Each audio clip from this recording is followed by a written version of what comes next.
Hello, it's been a minute since we've done this. Welcome back.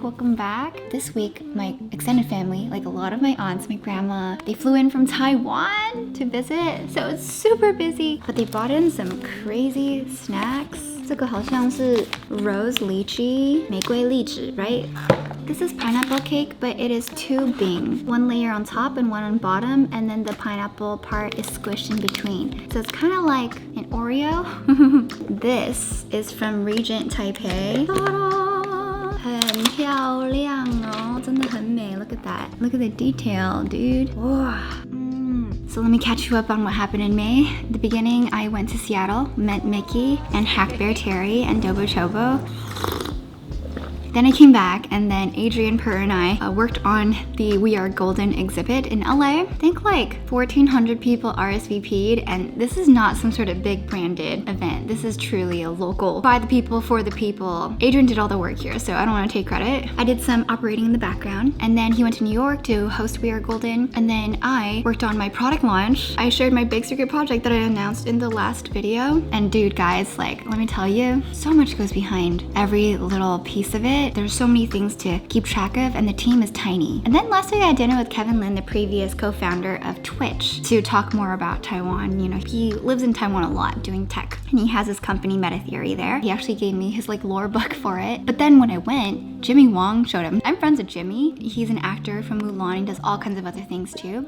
And then Michelle Phan shows up at the dinner, and I'm just like, wait a minute, this is so unexpected. Anyways, this past weekend was the last weekend of May, and I hosted the We Are Golden panel with Thuy Bay, Vietnamese chef who owns Didi in West Hollywood, Thuy Tran, who's the first Vietnamese American female artist to perform at Coachella, Monica Cran, who does creative partnerships at Snapchat and is a really baller creative, and obviously Adrian. And I think over 100 people came to a venue that only fits 50 to 70, so unfortunately there was like overflow, but you know, it's like really successful for a small local event. Today's a little bit exciting because I am invited to my first ever Netflix premiere. I'm gonna go watch Ultraman.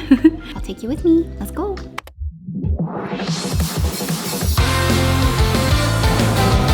We're here at the Ultraman Festival. That's Kevin Kreider.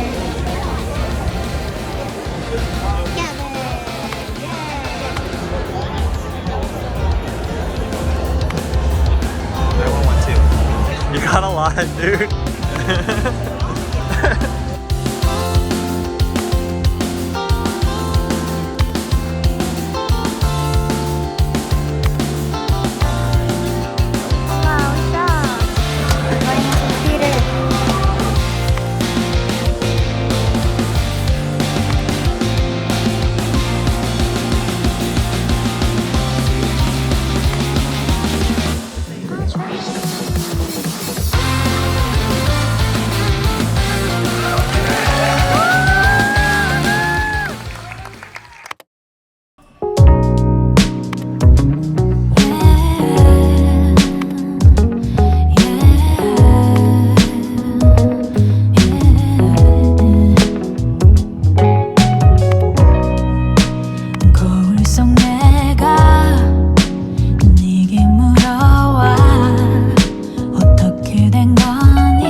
for years. You've definitely seen them on my channel, so when they finally reached out, I was elated. Monos is founded by Hubert, Victor, and Daniel, and they're building the future of travel. Their name is inspired by the Japanese concept mono no aware, which is appreciating the beauty of fleeting moments. Their designs are timeless, they source the best materials that are made to last, and their premium luggages are set at an honest price without all the extra markups of traditional retail. They're most famous for their luggage. Their handle is made with a high-grade aluminum with an ergonomic release. The case is a lightweight aerospace-grade polycarbonate material that is very hard to break. And the inside is made of fabric that's durable, waterproof, antibacterial, and just really soft. The wheels though, this is when you know you have a premium luggage. They use 360-degree performance wheels which are buttery smooth. They're also one of the first luggage brands to be climate neutral certified. I got their packing cubes to make my travels way less painful. And I've got their Metro tote that I've been using for everyday life. Just a quality, honest, great for the environment type of brand, you know? Kind of hard to come by these days. If you want to treat yourself this summer, use my link down below to get yourself your own Monos luggage.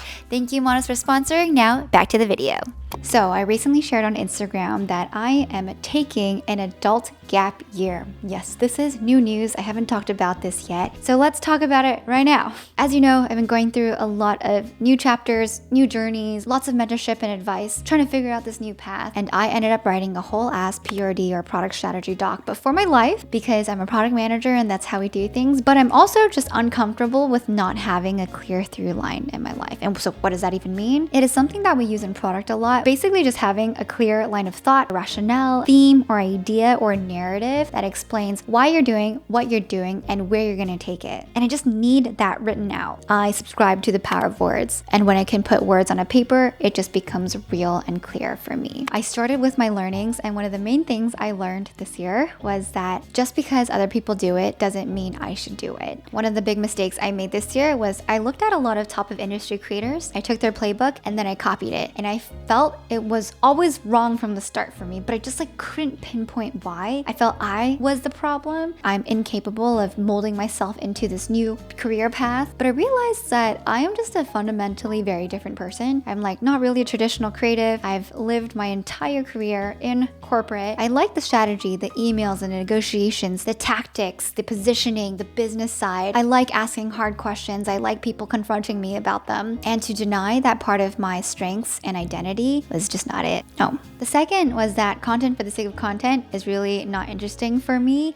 And the third surprising learning is I actually really loved my tech career. Yeah, I know. I naturally gravitate towards solving challenging problems in technology or the economy. And Kevin has seen me spend my late nights researching articles in AI or new cutting edge technologies or new product launches. And actually, interestingly, as a content creator, I get exposed to a lot of new products that are launching. I was part of the LinkedIn Games campaign, so I got to see their long-term vision, their positioning, and some of the sequencing of products, and I was like, wow, this is fascinating. I also help a lot of my friends with their startups and products, we do late night strategy and positioning sessions. I find those really fun. I think I'm just a builder, a tactician, if you will. However, I do not love the corporate game. I think it's a little bit grimy, and I need some space from it for now. And I also know that there are roles where that is minimal, and it'll just take me some time to find it. Anyways, remember a few videos ago, my previous manager, Rick, told me I should just write a job spec for myself, and that led me to think, oh, why don't I just write a whole PRD or product strategy doc for my life? So that's what this portion is about, the life PRD plan. I'm not gonna go through everything in detail because it's really, really freaking long, but here are the highlights that I think would be interesting to you. There are really 4 Odyssey journeys that are on the table for me, and that is just a concept from designing your life. What it is if your job were to cease existing today, what would you do instead? The first is, well, actually, my job did cease to exist, but I can go back to tech as a product manager. The second is full-time content. You guys know this. The third is to build a startup. I have the credentials for it. I've been told I have the grit and the passion and the business savviness to do it. And the fourth thing is my own thing, but what is that exactly? Who knows? Y'all know how I feel about content. Y'all know how I feel about tech. corporate. The startup path is interesting because I do think I have propensity to do it, but I don't think I'm that passionate about being a CEO or being venture-backed. Also, there's a lot of fundamental stuff you have to build first before you get to do the actually interesting stuff from my previous startup experience. And the things that I want to build are mostly at larger companies with far more resources that are much more mature in their development stages. So what do I do with my gap year? It sounds like the last option of doing my own thing is the way to go. I really went back to the question of what do I actually care about? What is actually worth my time? 什么东西让我觉得很值得? And sometimes the answer has always been right in front of you. And here's my answer. One of the worst feelings is having this inner desire to really want to do something, but you're unable to because there's a glass ceiling, you have self-confidence issues, you don't have the money or the resources or the time, you don't have the motivation or the know-how or the network, and all of that leaves you feeling like you have no control over your life. You can't do anything. You feel helpless and hopeless, and that leads to pretty dark places in life. This is a problem that I want to help with. What if there was a way we can take back control of our lives and live life the way we want to? Wouldn't that be so much better for everyone? So then my North Star is to help people find the conviction and confidence to take back their lives through achieving their personal, creative, and career goals. This is also kind of the reason why I started content in the first place. Then I reflected on my strengths. What can I offer that is unique from other competitors or rivals? This is a little bit of like ikigai, finding your strengths and seeing that's where your offering is. I'm half product and corporate tech, but I'm also half like lifestyle girl. I'm also a little bit of self-improvement, personal growth. So what can I offer there that's unique to me? Then I go through my goals, what I want to accomplish this year, which I'll talk about later.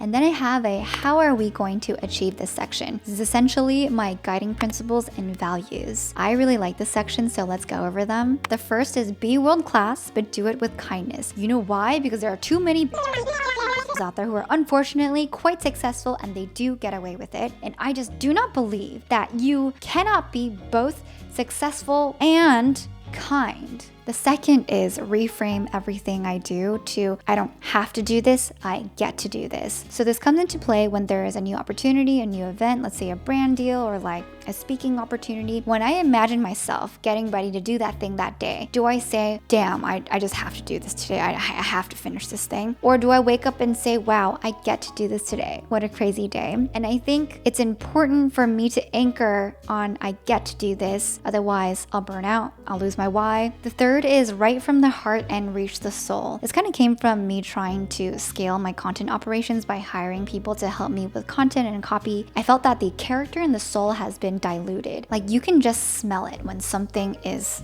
cookie cutter. It loses heart. And I do not want to be one of those ChatGPT generated tech bros that's regurgitating really shitty business and motivational quotes just to get more engagement. You can tell. Ugh. This also ties into the next value, which is do things that don't scale, and I believe that is a YC value. It's just that the beauty of this stage is that I get to pour my heart and soul into every aspect of it and people can see it. So I feel I shouldn't jump the gun and try to like scale operations, just very anti-tech.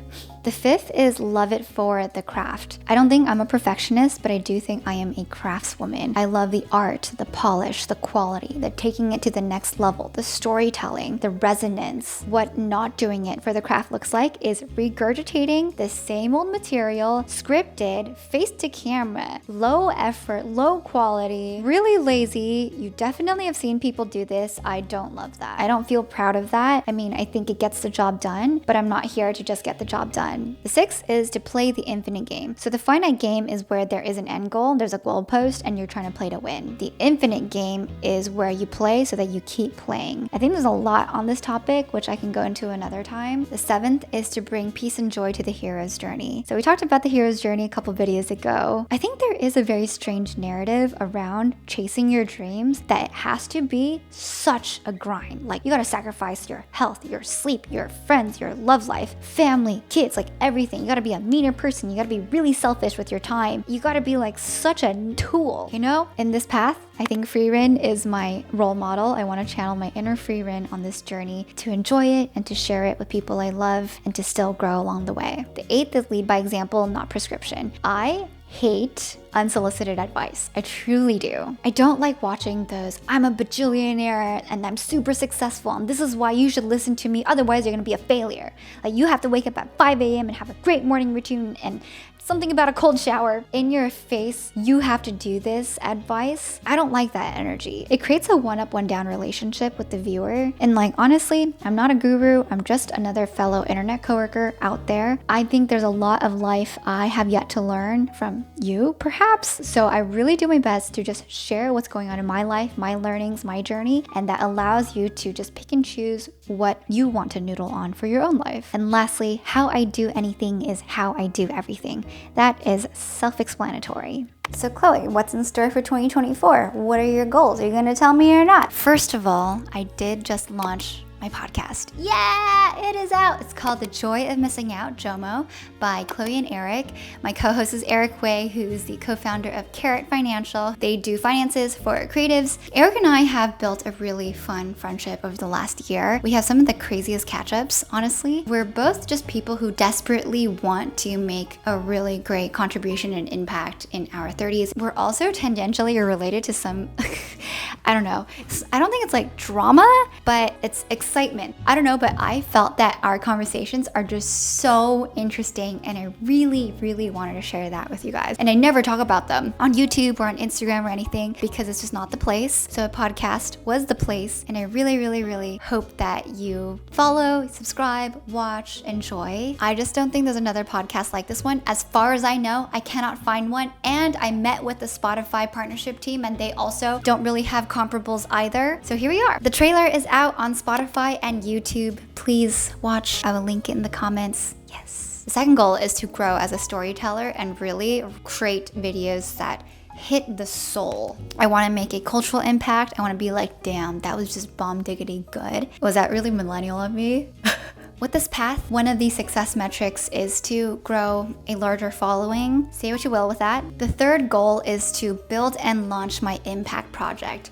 What could this be, Chloe? Well, it is not a venture-backed tech startup. No. But it does address a problem that I care about and my North Star in helping people find the conviction and confidence to take back their lives. It is gonna take a lot of time because I'm one person and I've gotta run the YouTube, the short form, the LinkedIn, the podcast, the partnerships and the networking. Oh, there's a lot. And all the special projects too, like Taiwan was like a big project. I do have another Taiwan project coming up, maybe in the works. I actually got a lot of inquiries about this PRD life template and I don't have one. Like I wrote what I wrote for myself, but I don't think that's very applicable to other people. So if you're interested in a PRD life template, let me take some time to clean it up for you so it's actually useful to you. But I think it would be useful for you to share what part of your journey you're in right now and what exactly you're working through. That way I can like craft it to make it more helpful. I will probably post it on IG, so stay tuned for that. For now, that is a plan for the adult gap year, and let's go eat dinner.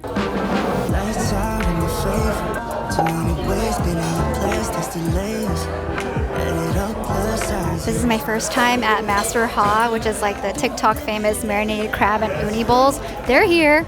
Little bit of labor showing up to my space. I'm a fashion dealer. I'm your biggest bidder.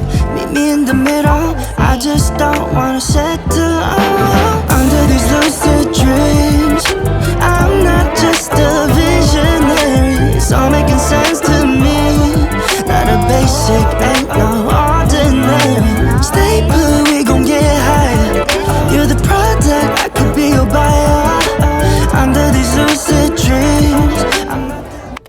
Hello, we are now back at home after coming back from Master 𝙎𝙬𝘾. That was the last dinner we had with my extended family who's visiting from Taiwan, and it was 2 weeks of non-stop eating and touristy things in LA. We gained a lot of weight during this time. It's time to diet. My cousin, he said he gained 10 pounds here just in the 2 weeks that he came. We have this tiramisu and butterscotch some pudding from 𝙎𝙬𝘾𝙄𝘼𝙇𝙎 because obviously we had 𝙎𝙬𝘾𝙄𝘼𝙇𝙎. We've been eating this every day after dinner because they gave us a lot, so we've been working through it. It's really good. It's really good. We're dieting after we finish this. This is the walking pad that I'm going to install for my desk setup so that I will be a healthier person.